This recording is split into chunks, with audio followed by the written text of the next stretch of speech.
Hello students, turning point technical classes के YouTube channel पर आप लोगों को मैं एक बार फिर से वेलकम करता हूं। हम हमारे 3D ऑटोकैड के अंदर पिछली क्लास में उसका थोड़ा इंट्रोडक्शन देखा था, कौन कौन सी उसकी टर्मिनोलॉजीज है, क्या उसके बेनिफिट्स हैं, क्या उसके नुकसान तो क्या है, क्या हमें ये किस तरीके से इकोनॉमी को मेंटेन करता है, किस तरीके से हम ज़्यादा डिटेलिंग को हमारी इंजीनियरिंग ड्राइंग के अंदर वर्चुअल रूप के अंदर देख सकते हैं। तो इसी कड़ी के अंदर आज ऑटोकैड 3D की कुछ नई कमांड्स और कुछ नई एडिटिंग्स के साथ शुरुआत करते हैं। ये फिर से क्लियर कर देता हूँ, आपके इसके बाद 2 लेक्चर है, उसके बाद आपका ऑटोकैड कंप्लीट हो जाएगा। ठीक है, तो चलिए शुरू करते हैं आज के हमारे इस लेक्चर के साथ।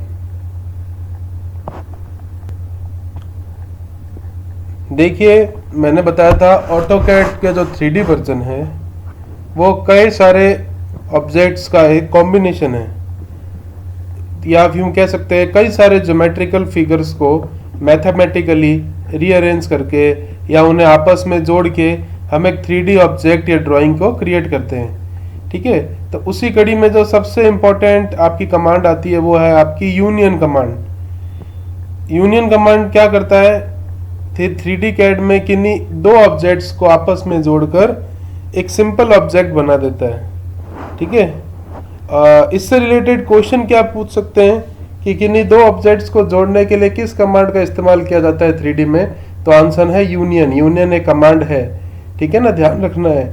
और दूसरा, इसकी लोकेशन पूछी जाती है कि इसकी लोकेशन आपके ऑटोकैड के अंदर कहाँ होगी, तो इसकी लोकेशन होती है आपकी जो आपका होम स्क्रीन का मॉडिफाइड टैब है उसमें सॉलिड एडिटिंग पैनल में ये हमें मिलता है। ठीक है, अब यूनियन कमांड किस तरीके से काम करता है इसको समझने के लिए एक फिगर देखते हैं। ये देखिए, आपके सामने 2 फिगर हैं, है ना, एक सर्किल है और एक स्क्वायर है। अब इन्हें आपस में मुझे जोड़ना है। ठीक है, ऐसे इन दोनों को मैंने ओवरलैप किया तो जो इनमें जो कॉमन पोर्शन होगा, common portion in the sense ये वाला जो पोर्शन है इनका कॉमन, ये कॉमन पोर्शन जो है ये मर्ज होके कोई इस तरीके का आपको फिगर दे देगा। ठीक है ना, जो आपके एक तरीके से यूनियन कमांड को रिप्रेजेंट करेगा ये, और ये आपका जो आएगा एक यूनियन फिगर बन के आएगा सामने। ठीक है, तो ये आपको थोड़ा सा ध्यान रखना है। क्लियर है? तो चलिए आगे चलते हैं नेक्स्ट।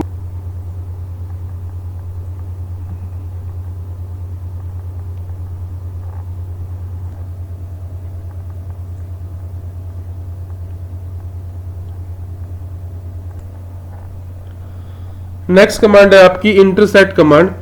अब देखो, सबने इंजीनियरिंग पढ़ी है, डिप्लोमा पढ़ी है। एक जो वर्ड काफी बार आप लोगों ने स्ट्रक्चर डिजाइन या एनालिसिस में सुना होगा वो है क्रॉस सेक्शन, जिसको हिंदी में अनुप्रस्थ काट क्षेत्र भी बोला जाता है। क्रॉस सेक्शन का क्या काम होता है, किसी एक ऑब्जेक्ट या किन्हीं 2 ऑब्जेक्ट को एक कॉमन एरिया से कट करके वो अलग अलग रूप में दिखा सकता है, यानी वो उसके इंटरसेक्शन के उस व्यू को दिखाता है जहां पर उसका कॉमन एरिया आपका रिप्रेजेंट होता है। तो इंटरसेक्ट करके आप कोई भी 2 ऑब्जेक्ट या किसी एक सिंगल ऑब्जेक्ट का इंटरसेक्शन मोड करके आप देख सकते हैं। इसका ज्यादातर इस्तेमाल आपके मैकेनिकल इंजीनियर्स जो ऑब्जेक्ट पैनल्स होते हैं, कोई मशीन डिजाइन कर रहे हैं या मोटर व्हीकल डिजाइन कर रहे हैं, तो उसके अंदर जो मशीन के व्हीकल्स होते हैं या उनके ऑटोमोटिव पार्ट्स होते हैं, है ना, ड्राइव्स होती है, उनको एक किसी पर्टिकुलर हिस्से से काट के देखना होता है, उसे हम इंटरसेक्शन व्यू कह सकते हैं। ठीक है, अच्छा, इसकी लोकेशन भी आपकी modified tab solid editing panel में मिलेगी। ये चीज आपको ध्यान रखनी है, आपसे पूछी जा सकती है और कई बार पूछी भी गई। ठीक है ना, इस चीज का थोड़ा सा विशेष ध्यान रखना है। इसको भी थोड़ा देखते हैं। तो देखिए, आपकी स्क्रीन पे 2 ऑब्जेक्ट है, 1 नंबर और 2 नंबर एक के नीचे है, उनके बीच में आपको ग्रे कलर की एक प्लेट सी दिख रही होगी, है ना। अगर इसको एक क्रॉस सेक्शन, ये आपका फर्स्ट नंबर ऑब्जेक्ट है, ये सेकंड नंबर ऑब्जेक्ट है, और ये थर्ड नंबर जो एरिया है आपका क्रॉस सेक्शन पॉइंट है। अगर इसको मैं अलग से एक प्लेट के माध्यम से जोड़ूं तो ये 4 नंबर जो आपकी है ये प्लेट उभर के आती है सामने, जो इसके इंटरसेक्शन एरिया को रिप्रेजेंट करती है। ये सिर्फ आपको एक समझाने के लिए एक एग्जांपल कि किस तरीके से इंटरसेक्शन वाला व्यू आपको दिखेगा। तो जो 4 नंबर का जो व्यू है वो आपको इंटरसेक्शन का एक व्यू दिखेगा। ठीक है, चलिए आगे चलते हैं। नेक्स्ट आती है आपकी स्लाइस कमांड। इसकी मदद से किसी भी 3D सॉलिड को किसी एक पर्टिकुलर प्लेन के रिस्पेक्ट में काट सकते हैं। यानी कि आपको कोई ऑब्जेक्ट को एक्स एक्सिस से काटना है, वाई एक्सिस से काटना है या जेड एक्सिस से काटना है, तो उस पर्टिकुलर एक्सिस के अंदर आप उसके सर्किल के रूप में, 2D पॉलीलाइन या सरफेस इत्यादि के रूप में उसको ऑब्जेक्ट को काट सकते हैं। अब देखिए यहाँ पर कंफ्यूजन क्रिएट हो सकता है सबस्ट्रैक्ट और स्लाइस के अंदर। सबस्ट्रैक्ट कमांड क्या करती है, दो ऑब्जेक्ट्स के बीच में जो कॉमन एरिया आता है उनको सबस्ट्रैक्ट करती है या डिलीट कर देती है। जबकि स्लाइस कमांड, स्लाइस का हिंदी मतलब होता है काट के टुकड़ा दे, कोई चीज का टुकड़ा काट देते हैं। तो उसी प्रकार से कोई पर्टिकुलर एक्सिस से हमें कटिंग करनी हो तो हमें वहां पे स्लाइड्स कमांड का 3D के अंदर इस्तेमाल करना पड़ता है। ठीक है, नेक्स्ट चलते हैं इसी कड़ी में आगे आपकी 3D फिलेट कमांड। देखिए फिलेट कमांड हमने 2D में भी पढ़ी थी। फिलेट कमांड क्या करती थी, जो भी शार्प एज कॉर्नर्स थे आपके वहां पर, उनको कर्व एज से या कर्व सरफेस से उसको जोड़ती थी, और जो कर्व सरफेस थी वो आपकी फिलेट कहलाती थी। क्योंकि ये 3D के अंदर है और मेरे दो ऑब्जेक्ट एक नंबर और 2 नंबर जो आपकी स्क्रीन पे दिख रहे हैं वो अलग अलग डायरेक्शन में बने हुए हैं, और उनको मेरे को किसी फिलेट सरफेस द्वारा कनेक्ट करना है। तो ये जो मैंने रेड कलर से दिखाया है बना के, इस शेप से अपन इसको कनेक्ट कर सकते हैं। रेड शेप को ध्यान रखना है। अब इससे रिलेटेड क्वेश्चन बहुत इंपॉर्टेंट पूछा भी जा चुका है पिछले एग्जाम्स में, कि देखिए इसमें 2 कॉर्नर्स हैं। कौन कौन से, मैं नंबरिंग कर देता हूं। एक ये नंबर 1 अंदरूनी कॉर्नर जिसको मैंने फिलेट लिखा, और एक आउटर कॉर्नर जिसको राउंड लिखा है। तो ये क्वेश्चन पूछा जाता है कि 3D फिलेट के अंदर जो आपका इंटरनल कर्व सरफेस होती है वो क्या कहलाती है। तो हमें ध्यान रखना है इंटरनल कर्व सरफेस फिलेट कहलाती है और आउटर कर्व सरफेस राउंड कहलाती है। फिर से क्लियर कर देता हूं, ऑटोकैड 3D के अंदर अगर हम फिलेट कमांड का इस्तेमाल कर रहे हैं तो वो क्या करेगा कि नहीं, 2 3D ऑब्जेक्ट जो अलग अलग प्लेन में बनी हुई है उनको एक राउंड एज के माध्यम से या राउंड किनारे से आपस में जोड़ देगा। उस राउंड किनारे का जो आंतरिक हिस्सा होगा, अंदर वाला हिस्सा होगा, वो कहलाएगा आपका फिलेट, और आउटर हिस्सा क्या कहलाएगा, राउंड कहलाएगा। ठीक है, इस चीज का ध्यान रखना है। अब देखो 3D command, 3D chamfer command. देखो किसी भी ऑब्जेक्ट में हमने पढ़ा था 3 चीजें होती है, वर्टेक्स, फेस और एज। अभी देखिए मेरे सामने एक ये फिगर है आपका, जिसको मैं नंबर से बता देता हूं। आपके सामने फिगर है 1 नंबर। अब इसके अंदर क्या है, मुझे काफी सारे फेसेस दिख रहे हैं, या यूं कहूं मेरे को एट ए टाइम 5 फेस दिखना है, और लेकिन मेरे को जरूरत है मैं इसमें से 3 ही फेस देखूं। तो जैसे मैं चैम्फर कमांड का इस्तेमाल करूंगा तो मैं इसको इस रूप में देख सकता हूं। देखो एक सॉलिड व्यू आ गया मेरे पास चैम्फर करते ही, जिसमें मेरे को सिर्फ 3 ही फेस दिख रहे हैं, बाकी के फेस मेरे गायब हो गए। ठीक है ना। इसमें हमें क्या करना पड़ता है, एजेस को भी सेलेक्ट करना पड़ता है, क्योंकि बिना एज के हम उनको कैसे हटा पाएंगे पीछे वाली सरफेस को।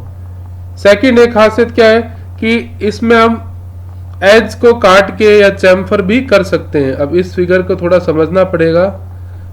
समझने के लिए मैं एक छोटा सा फिगर और बना देता हूं आपके सामने। मान लीजिए एक ये ब्लॉक है और इसी के ऊपर ये इस तरीके से ये फिगर आपका यूं बन रहा है। ठीक है ना।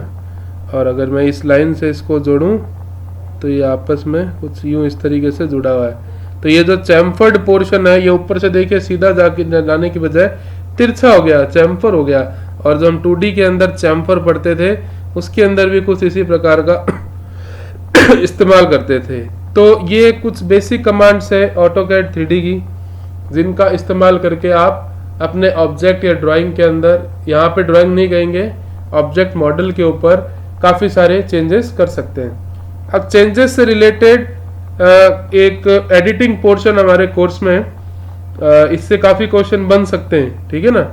और क्वेश्चन भी इसमें सीधे बनते हैं कि इस पर्टिकुलर कमांड से क्या फंक्शन होता है, तो आपके उनके फंक्शन ध्यान रखने हैं, बाकी और कुछ नहीं, ठीक है। तो चलिए आगे चलते हैं। सबसे पहले आता है अब आपका एडिटिंग पोर्शन। अब ज्यादातर एडिटिंग फेस पे की जाती है, यानी जो हमें सामने पार्ट दिख रहा है। अगर मैं किसी बिल्डिंग के सामने खड़ा हूं और उसका एलिवेशन देखूं तो एलिवेशन मेरे लिए फेस हो जाएगा। तो सबसे पहले हम उसकी एडिटिंग की बात करेंगे, ठीक है। अब सबसे पहले बात करते हैं एडिटिंग में फेस एक्सट्रूड। अब मान लीजिए मुझे कोई ऑब्जेक्ट को किसी पर्टिकुलर डायरेक्शन में खींचना है, या particular direction X Y Z हो गई, तो उसके लिए मैं एक्सट्रूड कमांड का इस्तेमाल करूंगा।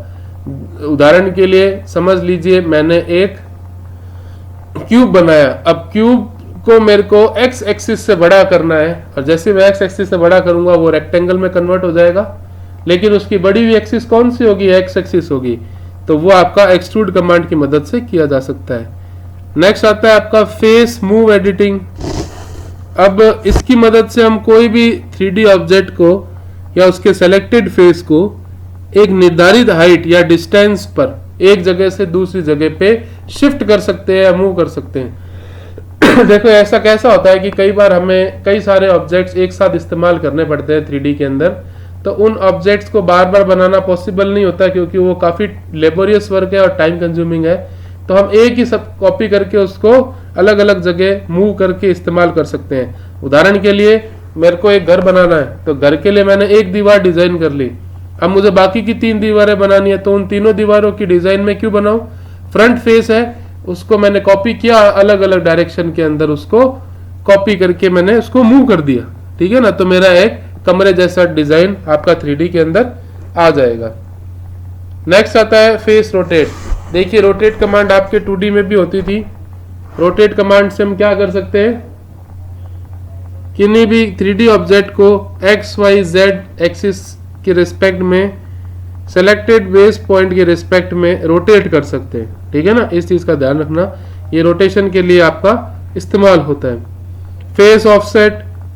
फेस ऑफसेट का काम किसी हॉलो ऑब्जेक्ट को बनाने में काम आता है, ठीक है ना। या आप यूं कह सकते हैं, आगे इससे रिलेटेड चीज आएगी आपके, कोई भी तो 3D ऑब्जेक्ट है, उसके वॉल्यूम को अगर बढ़ाना हो या उसके वॉल्यूम को घटाना हो तो हम ऑफसेट इस्तेमाल करते हैं। ऑफसेट क्या करता है, उसकी मोटाई को कम ज्यादा कर देता है, क्योंकि ये 2 पॉइंट्स के बीच में डिस्टेंस को कम ज्यादा करता है ऑफसेट, ठीक है ना। ये हमने पहले 2D के अंदर भी पढ़ा था। तो हमें बढ़ाना है तो वॉल्यूम बढ़ा देगा, घटाना है तो वॉल्यूम घटा देगा, ठीक है। नेक्स्ट आता है आपका फेस टेपर। किसी 3D, सॉरी माफी चाहूंगा, थोड़ा सा स्कैन अच्छा नहीं हुआ, थोड़ा ब्लर हो गया, इसके लिए माफी चाहूंगा। देखिए कोई भी 3D ऑब्जेक्ट है, उसको किसी स्पेसिफिक एंगल पर टेपर यानी दबाना है, टेपर यानी तिरछा काटना है, दबा देना, तो उसको हम फेस टेपर की मदद से कर सकते हैं। देखिए आपके फिगर में एक फेस है, एक ऑब्जेक्ट है, इसकी स्ट्रेट लाइन से मैंने इसको बढ़ा दिया या टेपर कर दिया, कुछ भी कह सकते हैं। तो इसका एक एंगल स्पेसिफाइड है, आपकी स्क्रीन पे देख रहा है, ठीक है ना। अब इसका बेस पॉइंट नीचे से भी हो सकता है, ऊपर वाला सर्किल भी हो सकता है। फेस डिलीट, इसकी मदद से आप किसी भी 3D ऑब्जेक्ट के किसी फेस को डिलीट कर सकते हो। मान लीजिए आपने एक 4 दीवारी बनाई, अब आपको उसको एक साइड से ओपन रखना है, तो उस एक साइड से ओपन करने के लिए उस पर्टिकुलर फेस को सेलेक्ट करके आप डिलीट कर सकते हैं। फेस कॉपी, देखिए अभी थोड़ी देर पहले मैंने कॉपी का इस्तेमाल किया था, ये सबऑर्डिनेट चलती है साथ में। जैसे ही मुझे एक ऑब्जेक्ट को बार बार इस्तेमाल करना होगा 3D के बनाए हुए, तो मैं उसके लिए फेस कॉपी का इस्तेमाल कर सकता हूं। Face colour. फेस कलर देखिए सबसे इंपॉर्टेंट क्या होता है, कोई भी चीज के अंदर मुझे कलर देना है, या मान लीजिए मुझे अपने घर के अंदर दीवार बनाई उसका पेंट दर्शाना है, तो मैं उसके ऊपर कलरिंग करके उसको एक अलग सा व्यू दिखा सकता हूँ, ठीक है ना। या मान लीजिए हमने टाइलें लगाई, टाइलों का कलर मैंने ब्राउन दे दिया, या कोई लकड़ी का दरवाजा बना है उसको लकड़ी का ब्राउन कलर देना है, शेड देना है, तो हम उसके अंदर एडिटिंग जाके कलर ऑप्शन से कर सकते हैं, ठीक है। नेक्स्ट आता है आपका फेस मटेरियल। अब देखिए ज्यादातर ड्राइंग के अंदर मान लीजिए आपका एक घर बना दिया, अब घर के ऊपर अपनी छाप छोड़ने के लिए आपको, या उसके विजुअलाइजेशन को बेहतर समझने के लिए और एक सामने वाले इंसान को समझाने के लिए जिसको ड्राइंग का कम ऑब्जेक्ट है, हम कुछ मटेरियल्स को असाइन कर देते हैं। उदाहरण के लिए एक घर के बाहर मैंने दिखाने के लिए घास के एक मैदान को दिखा दिया, है ना। घर के ऊपर आपकी मैंने नाम लिख दिया, मान लीजिए कुछ पर्टिकुलर, जैसे मान लीजिए गोकुल विलाई लिख दिया नाम। तो इस तरीके की चीज़ों से हम कोई चीज़ को पर्सनलाइज करें या उसके व्यू को दर्शाएं, उसके लिए फेस मटेरियल इस्तेमाल कर सकते हैं। उसके अलावा जैसे आपके कमरे में कोई पलंग दिखाना है, कोई टेलीविज़न दिखाना है, या कोई सोफ़ा सेट दिखाना है, कोई चेयर दिखानी है, टेबल दिखानी है, मिरर दिखाना है, तो इन सब चीज़ों को हम मटेरियल जो आपके ऑटोकैड के अंदर इनबिल्ट होते हैं और हम हमारी सुविधा के अनुसार नए बना भी सकते हैं, हम फेस मटेरियल एडिटिंग ऑप्शन से उसका इस्तेमाल कर सकते हैं। नेक्स्ट आपकी एडिटिंग आती है एज के अंदर। जो काम हमने फेस के अंदर एडिटिंग किया था, सेम काम आर्क में भी कर सकते हैं। सर्किल, इलिप्स, लाइन या फ्री हैंडेड लाइन के रूप में हम एज को कॉपी कर सकते हैं एक जगह से दूसरी जगह, है ना। और जो फ्री हैंडेड लाइन है, ये क्वेश्चन पूछा गया था कि ऑटोकैड 3D के अंदर जो फ्री हैंडेड लाइन होती है उसको क्या कहा जाता है, तो उसको क्या कहा जाता है, SP लाइन कहा जाता है। इस चीज का थोड़ा विशेष ध्यान रखना है कि जो फ्री हैंड यानी मैंने हाथ से पकड़ के खींच दी उसको फ्री हैंडेड लाइन कहेंगे। किसी ड्राइंग के अंदर मैंने हाथ से लाइन का लकीर खींच दी तो उसको ड्राइंग के अंदर SP लाइन कहा जाएगा, ध्यान रखिएगा, ठीक है। Next edge colour. इसमें एज को कलर कर सकते हैं, जैसे पीछे फेस को कलर किया था उसी तरह किसी एज को कलर कर सकते हैं। एज अंडू, मान लीजिए आपने कोई भी आपकी ड्राइंग के अंदर एज के अंदर चेंज किया, बाद में वो चेंज आपको अच्छा नहीं लगा, आपकी पहली वाली स्थिति में लाना था, तो आप अंडू बटन को दबाते ही वापस से अपनी जो ओरिजिनल चीज थी उसको रिस्टोर कर सकते हैं, ठीक है। एज एक्सिस्ट, इसका इस्तेमाल करके आप एग्जिट कर सकते हैं कमांड बार से, यानी एडिटिंग पोर्शन से बाहर आ सकते हैं। नेक्स्ट आता है आपका बॉडी एडिटिंग। अब देखो बॉडी एडिटिंग, इम्प्रिंट, आपको कोई घर के ऊपर निशान बनाना है, छाप बनानी है ना, कोई विंडो दर्शानी है, कोई डिजाइन देनी है, कोई लेआउट देना है ना, तो या कुल मिला के कहे किसी 3D ऑब्जेक्ट को पर्सनलाइज करना है जिससे हमें बेहतर से बेहतर एक विजुअलाइज, एक जो हमने दिमाग में कल्पना की थी वैसा का वैसा व्यू उभर के हमारे सामने हमारी कंप्यूटर स्क्रीन पे आ जाए, उसके लिए कुछ विशेष प्रकार के इम्प्रिंट फिगर्स हैं जो आपकी बॉडी एडिटिंग में काम आते हैं, हम असाइन कर सकते हैं। चलिए इस चीज को थोड़ा फिगर से समझते हैं, है ना, ज्यादा अच्छे से समझ में आएगा आप। अभी देखिए आपके सामने एक नक्शा सा दिख रहा है, कोई भी 3D बिल्डिंग का दिख रहा है। सपोज कीजिए आपको इस तरीके का दिखेगा, ये मैंने खुद ने बनाया है, अपने जो म्यूजियम सर्किल है इसको अपने हिसाब से दिया था, कुछ यूट्यूब से मदद ली, कुछ गूगल से मदद ली, तो कुछ इस तरीके का ऑब्जेक्ट मुझे देखने को मिला, है ना। तो आपके सामने देखिए एक बिल्डिंग दिख रही है, बिल्डिंग के सामने मेरे को पानी के 2 पूल बनाने दिखाने थे, तो ये पूल आपके ब्लू कलर से दिख रहे हैं यहाँ पे, ठीक है। उसी प्रकार से सामने आपकी ग्रास दिख रही है तो मैंने इसको ग्रीन कलर से असाइन कर दिया है, फूल लगा दिए, पेड़ लग गए, तो ये एक आपका पर्सनलाइज इंप्रेशन हो गया कि एक बिल्डिंग इस तरीके की होनी चाहिए, जो मेरा एक पर्सनलाइज हो गया या इम्प्रिंट हो गया, इसको आप इम्प्रिंट भी कह सकते हो, ठीक है। तो चलिए आगे चलते हैं। अब इसकी मदद से क्या है, कोई भी 3D ऑब्जेक्ट या 3D सॉलिड जिसको हमने यूनियन और सबस्ट्रैक्ट किया था अभी थोड़ी देर पहले जो हमने पढ़ा, उनको अलग कर सकते हैं, सिंपल सी बात है, उनको अलग कर सकते हैं। बॉडी शेल, बॉडी शेल क्या करता है, किसी 3D ऑब्जेक्ट के फेस पर या चारों तरफ एक निश्चित मोटाई की बाउंड्री बना देता है, या सीधे शब्दों में कहूँ ये शेल फिगर्स है ना, उनको रिप्रेजेंट करने के लिए इस्तेमाल होता है। शेल फिगर्स किन्हें कहते हैं? जो खोखले ऑब्जेक्ट होते हैं। जैसे एक फिगर मैंने रैंडमली उठाया था, देखता हूँ आपको समझा। अभी देख लीजिए, इस फिगर से सब परिचित हैं। ये एक हॉलो फिगर है, या यूं कह सकते हैं कि कप का डायग्राम है। अब इस कप को देखो, खोखला अंदर से।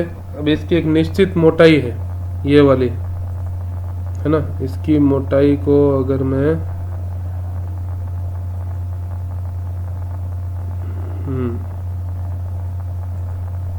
इसको कलर अलग ले लेते हैं। इसकी इस मोटाई को देखो, हम इस तरीके से देख सकते हैं, है ना। तो ये शेल हो गई है, इसकी मोटाई निर्धारित है डायमीटर की, है ना, इंटरनल एक्सटर्नल। और अंदर से ये क्या है? खोखला है, इस तरीके से। ठीक है, तो ये सारी चीजें क्या है? आपकी शेल फिगर को रिप्रेजेंट करती है ऑटोकैड 3D के अंदर। ठीक है, एक चीज और यहाँ पे आ गई है, तो आप लोगों से शेयर करना चाहूंगा।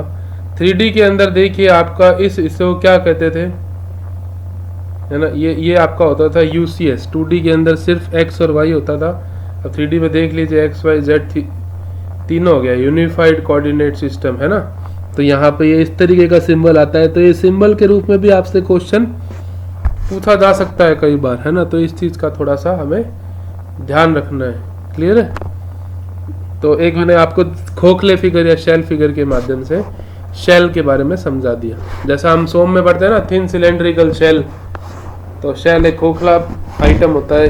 ठीक है ना, जरूरी नहीं है कप ही हो, कोई भी खोखला ऑब्जेक्ट जो हमारी ड्राइंग के अंदर या ऑब्जेक्ट के अंदर इस्तेमाल करते हैं, उसको हम इससे लिख बता सकते हैं। ठीक है,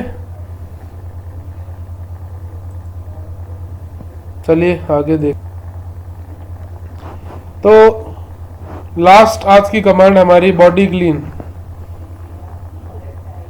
अब इसमें क्या होता है, कई बार फिगर बनाते टाइम कुछ एक्स्ट्रा लाइंस बन जाती हैं, अनडिजायरेबल प्रॉपर्टीज आ जाती है। जैसे मान लीजिए एक फिगर है, इस फिगर के अंदर ये इतनी सी, है ना, ये लाइन एक्स्ट्रा बन गई। मुझे इसको हटाना है। अब इसको जैसे ही मैं क्लीन बटन दबाऊंगा, ये इस रूप में कन्वर्ट हो जाएगी, यानी कि वो लाइन आपकी हट जाएगी। ये बारीक से बारीक एडिटिंग के अंदर, क्योंकि देखिए हमें इनफाइनाइट वर्क स्पेस मिलता है ऑटोकैड 3D के अंदर और 2D के अंदर भी। तो छोटे छोटे ऑब्जेक्ट्स बनाते हैं, तो इस तरीके की एरर्स कई बार हो जाती हैं। तो उन्हें ठीक करने के लिए हम इन सारी कमांड्स का इस्तेमाल करते हैं। तो आज के पोर्शन में हमने विजुअलाइजेशन, एडिटिंग के कुछ पोर्शन को कवर किया। आने वाले सिर्फ 2 वीडियो बचे हमारे ऑटोकैड 3D के, फिर आपका ये सब्जेक्ट कंप्लीट हो जाएगा। एक चीज़ मैं और आप लोगों को बताना चाहूँगा कि इसके बाद मैं कुछ आपको एक PDF बना के दूंगा, या हो सकता है एक वीडियो बना के भी डाल दूँ, जिसमें आज तक जितने भी क्वेश्चन ऑटोकैड से रिलेटेड आए गए हैं या पूछे गए हैं, उन सबको एक सिंगल लाइन के रूप में आपको याद कर लेना है, रट लेना है। मोस्ट इम्पॉर्टेंट चीज़ है, ठीक है ना, ताकि आपको उनको समझने में आसानी रहे। क्लियर है? तो चलिए आगे बढ़ते हैं, मुलाकात करेंगे नेक्स्ट वीडियो में। तब तक के लिए मैं रोहित व्यास साइनिंग ऑफ।